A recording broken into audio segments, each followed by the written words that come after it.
Notification आया, fibre का success score अचानक चला गया। तमाम लेवल खतरे में पड़ गए। Level 1, level 2, top rated level या जितने भी थे।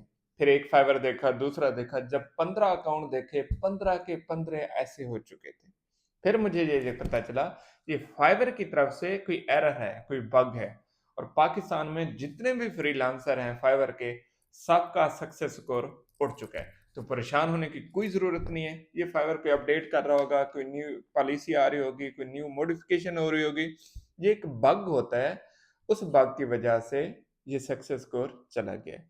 ठीक कुछ घंटे के बाद ये वापस आ जाएगा और तमाम अकाउंट अगेन सेटल हो जाएंगे। तो जितने भी फाइवर फ्रीलांसर हैं, परेशान हैं कि हमारा अकाउंट गया, हमारी मेहनत गई, हमारे एसेट गए, कहीं कुछ नहीं जाता। आप अगेन चेक करते रहें। फिर फाइवर की न्यू एप्लीकेशन अपडेट आएगी, प्ले स्टोर और ऐप स्टोर से जाके अपडेट करें, ये एरर खुद ब खुद खत्म हो जाएगा। तो थोड़ा सा वेट करें, ये अपडेट हो रहा है और बहुत जल्द अगेन आ जाएगा। तो परेशान होने की ज़रूरत नहीं है। ये फाइवर की तरफ से अपडेट्स हैं और छोटे छोटे झटके हैं जो मिलते रहते हैं। तमाम फाइवर फ्रीलांसर्स को अगेन न्यू अपडेट मुबारक।